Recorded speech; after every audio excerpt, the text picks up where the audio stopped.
आहेत, degree courses आहेत, अफलातून भविष्यात जे पाहिजे ते मिळवता येण्यासारखे कोर्सेस आहेत. माहिती कमी असते. तर सायन्स स्ट्रीममध्ये मेन 3 ब्रांचेस मधून आपल्याला हे करिअर कोर्सेस निवडता येतील. पहिली ब्रांच येते NEET, NEET, national entrance eligibility test. Second branch आहे JEE, जॉईंट इंजिनिअरिंग एंट्रन्स. या exams NTA, national testing agency हे ऑर्गनायझेशन कंडक्ट करतात. आणि तिसरा हा मार्ग CET, common entrance test, state government of Maharashtra ही एक्झाम कंडक्ट करते. आता या परीक्षांच्या तयारीमधून पुढं काय? ज्यावेळी सगळ्यात पहिला तर ध्येय आहे की मला काय बनायचं, काय व्हायचं. Doctor, engineer, sports player, speaker, politician और स्पोर्ट्समॅन, कलेक्टर, DSP, IPS अधिकारी, काहीही ध्येय ठेवा, सगळ्या प्रकारच्या एंट्रन्सचा दरवाजा इथून तुम्हाला उघडेल. मग आता सगळ्या एक्झामच्या पद्धती बदललेल्या आहेत बाळांनो. आत्तापर्यंत सब्जेक्टिव्ह होती, आता ऑब्जेक्टिव्ह पद्धती. आणि इथं तसंच आहे. आता नीटमध्ये जर 11वी 12वी सायन्स घेऊन नीटमध्ये करिअर करायचं असेल तर याच्यासाठीच्या सगळ्या मेडिकल ब्रँचेस आपल्याला अवेलेबल असतात. म्हणजे मेडिकलमधून जर करिअर करायचं असेल, आमची काही मुलं 9वी 10वीतच ठरवतात.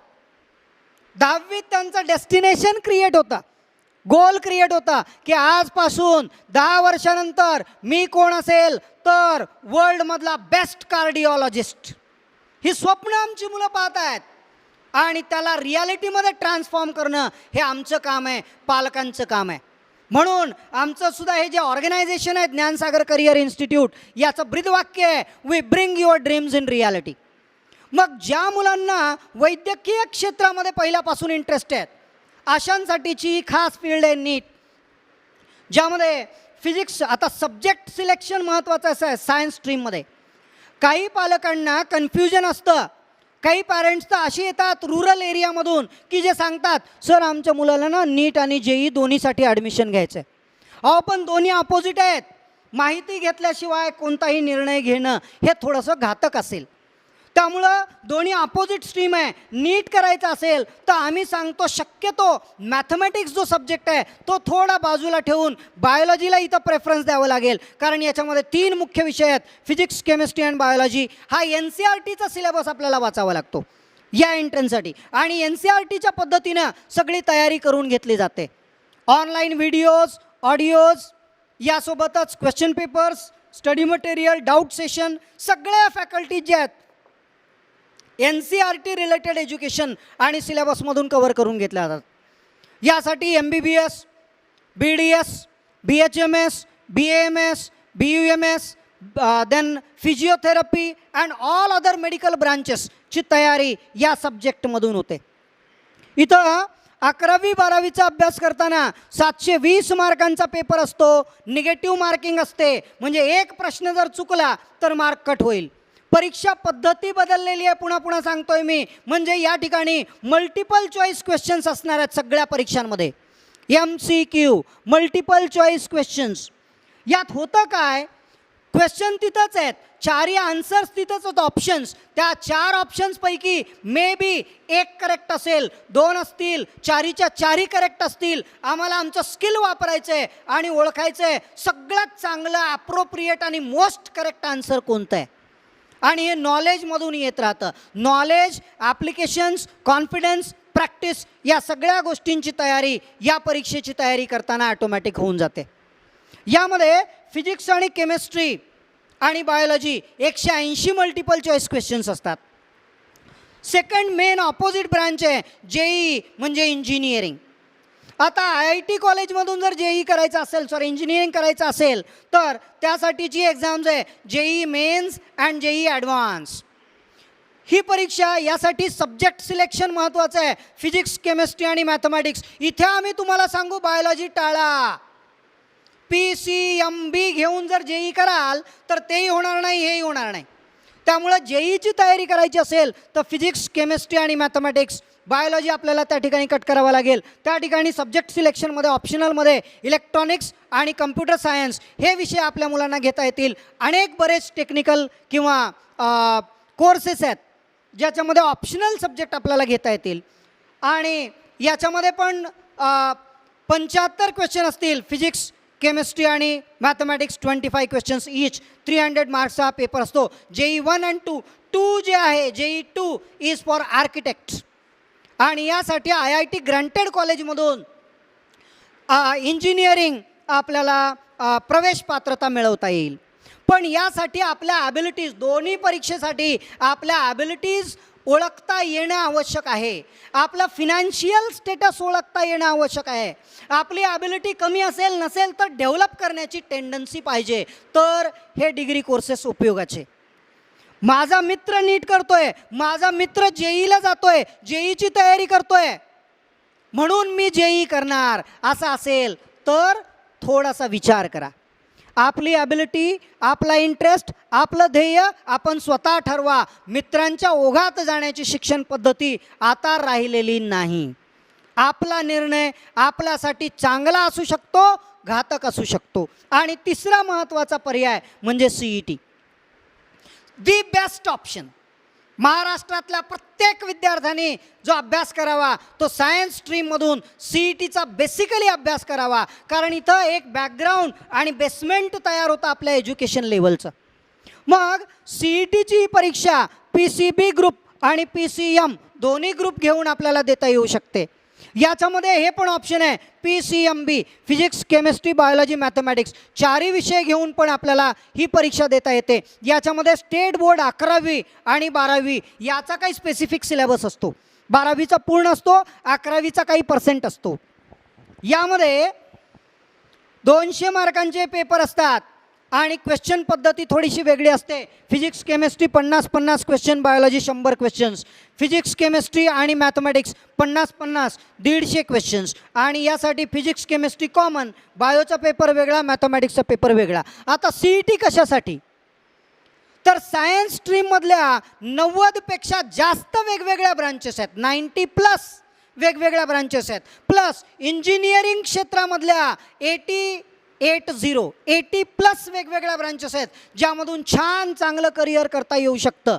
COEP कॉलेजेसमधून इंजिनिअरिंग आपल्याला डिग्री मिळवता येऊ शकते. साधी डिग्री माहीत नसतं आपल्या मुलांना. FMT, BSc in forensic medicines and टॉक्सिकॉलॉजी.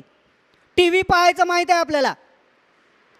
ती मालिका आहे दया कुछ तो है दया, CID मालिका पाहता ना.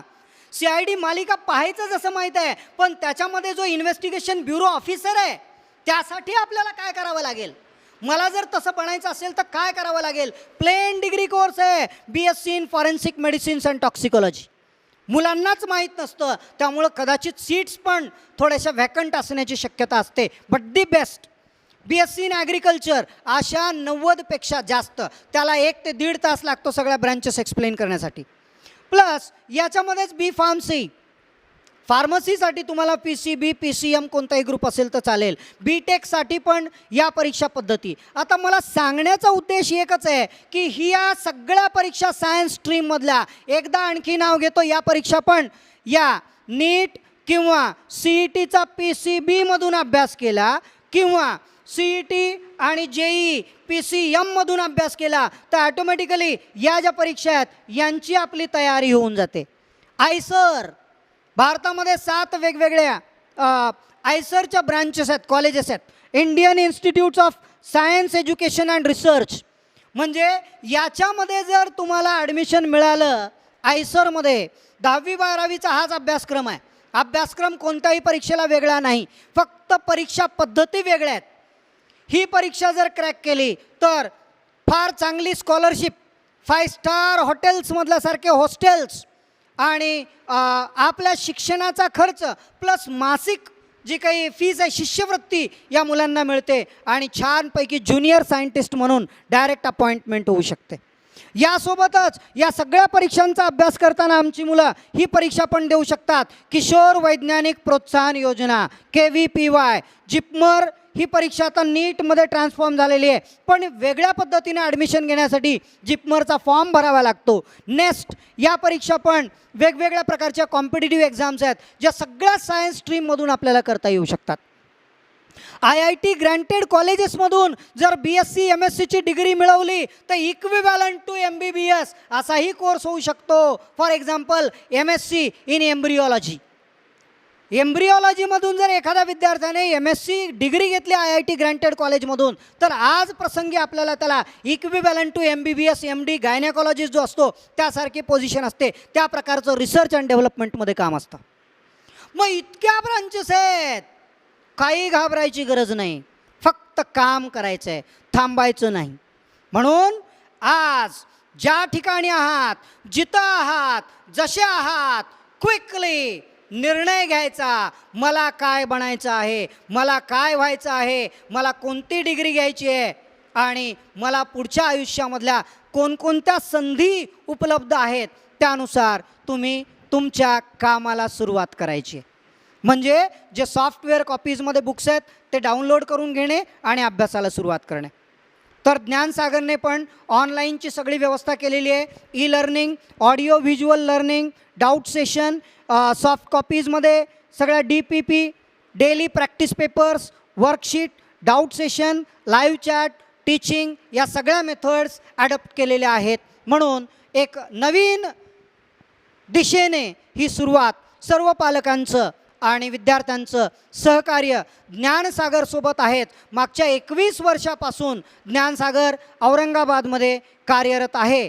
ज्ञानसागर करिअर इन्स्टिट्यूट मागच्या 21 वर्षापासून केवळ औरंगाबादच नव्हे तर संपूर्ण महाराष्ट्रामध्ये वेगवेगळ्या पद्धतीनं शिक्षण सेवा उपलब्ध करून देत आहेत. ज्ञानसागर संबंधी 11वी 12वी सायन्स, 11वी 12वीच्या नंतरचे करिअर कोर्सेस यासंबंधी, करिअर संबंधी कोणतीही माहिती आवश्यक असेल, पाहिजे असेल, ज्ञानसागरमधील सगळ्या परीक्षा पद्धती, हॉस्टेल फॅसिलिटीज, त्यासोबत एज्युकेशन फॅसिलिटीज याची कोणतीही माहिती हवी असेल तर खाली फोन नंबर्स दिलेले आहेत, ब्रांचेस दिलेले आहेत, या स्क्रीनच्या खाली रोटेट होत आहेत, त्याचा वापर करून संपर्क साधावा. धन्यवाद. थँक्यू.